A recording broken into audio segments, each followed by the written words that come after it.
Hello, Dave Morelli here. Welcome to another episode of Morelli's Tactical Advantage. Today we're going to do a practice session, and one of the reasons I do these, I don't have a full-time school or teach shooting classes.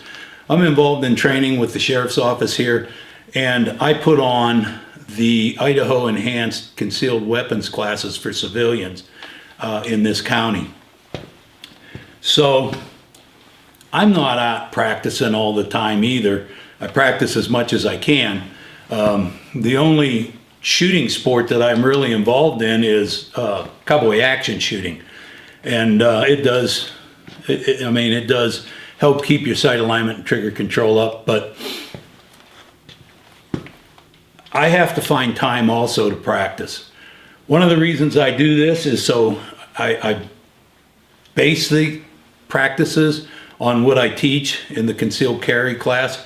So part of it is students from that class, when they leave here, they have a place to go and they can go, oh yeah, I remember that. That's what I'm going to practice.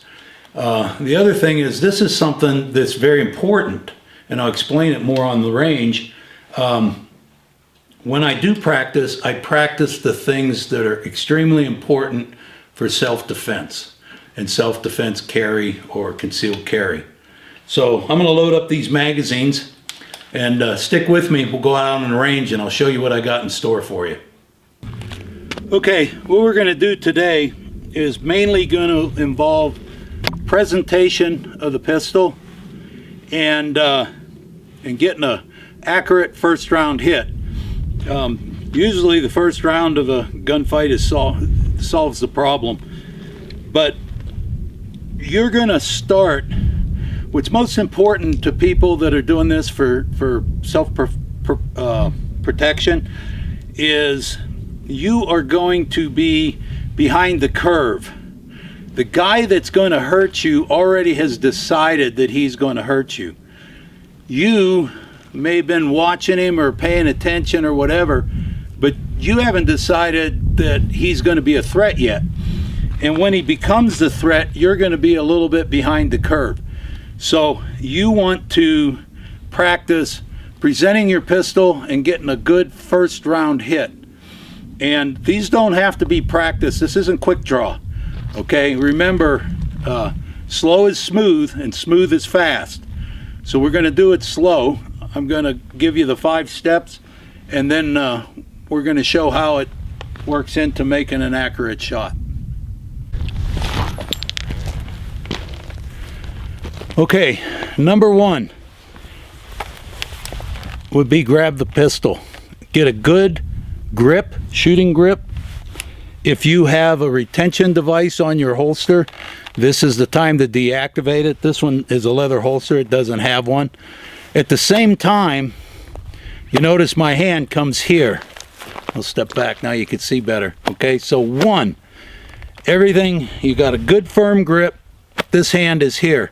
The reason this hand comes to your body is twofold. The first is you don't want it dangling out here when you draw the pistol, because then you will be covering yourself. Get used to putting it here.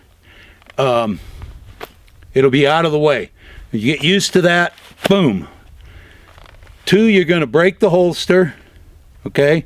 Your finger is going to be straight on the slide or the cylinder, depending on what kind of gun you have. All right?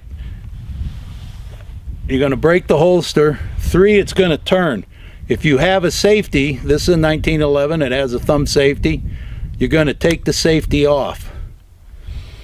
Here's where the 2 hands come together. They come together and form your grip. 4, you push the pistol forward. I like putting this hand up high because I want to drive the pistol straight forward. At this particular time, I am looking at the point of impact on my target, and I drive the pistol and I put it in the way of my eyes, in between my eyes and the target.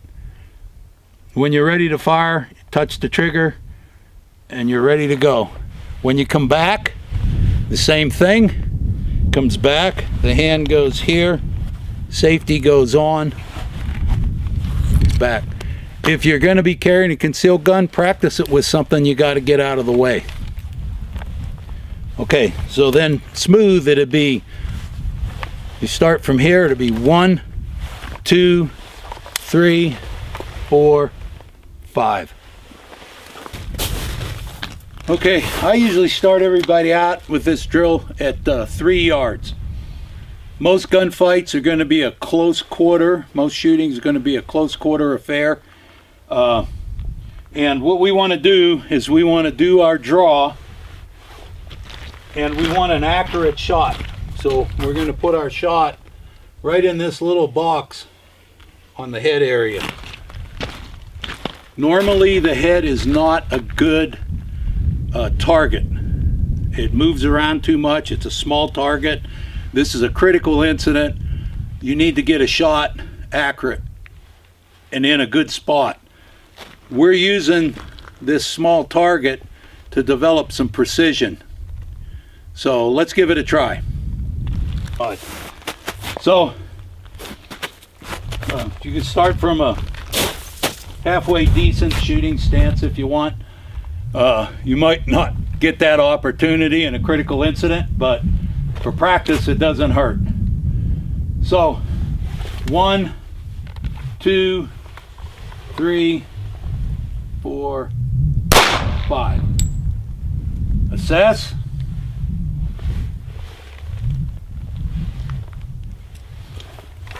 Back. Remember your weak hand. Remember, fingers straight until you're time to do the shot. And that one's in the low end of the box, so that's a good round. Let's do a couple more.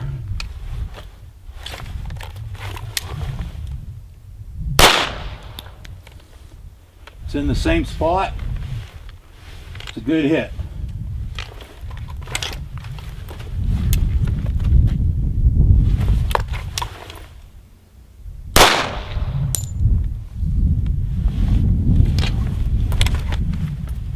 Okay, those are coming out pretty good. They're going where they need to go.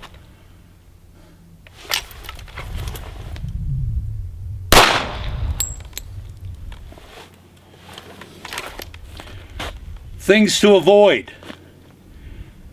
Okay, you don't want to do this. That's, I don't know, called shoveling, I guess.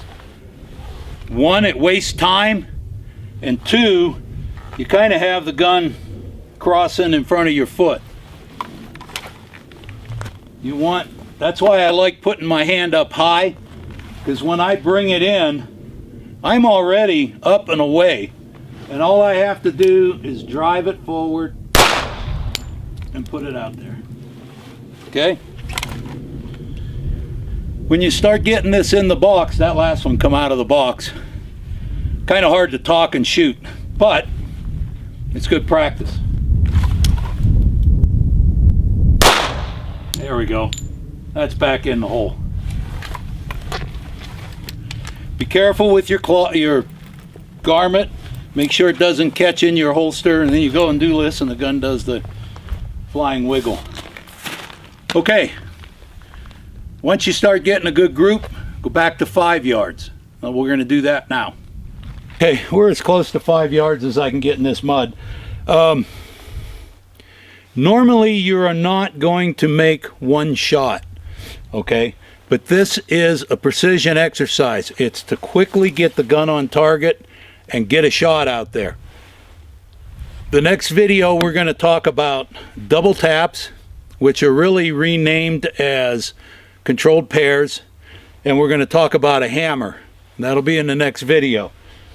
This video here is basically a one-shot accurate.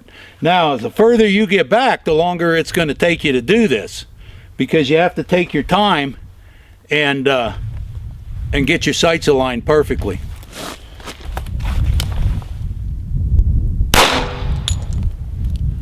Okay, looks like my point aim is working out pretty good.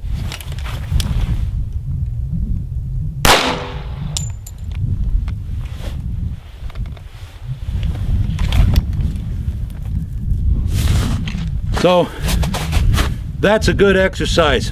we start out with it. I really can go back now. My group is pretty much all in one little spot, so I could go back maybe to 7 yards and practice until my group starts getting too big. That's where I want to work from, and I want to get it shrunk down before I go back further. There's no reason, again, slow is smooth, smooth is fast. There's no reason that you shouldn't be able to develop the skill in a very short period of time to do this in a second and a half and get your precise hit. That might sound fast to some of you. It might sound like slow motion to some of you. But work on it. If you can get a little timer and you can set it for a second and a half, and you can work until you get it down and still have your group slow, your group good. Most of the time when I start people out with this exercise, their groups are like horrible, not always, but most of the newer folks. And just in the period of time that we do this exercise that I have allotted for the class, I can shrink it down and they get a little faster. So practice it slow, practice it smooth, practice it accurate, and eventually you'll start seeing your time improve, and that's the whole idea. So practice these when you have the time. It's a good exercise, it's a good drill. Thanks for watching. I'm Dave Morelli, and I'll see you next time, and we'll do controlled pairs and the hammer. Bye-bye.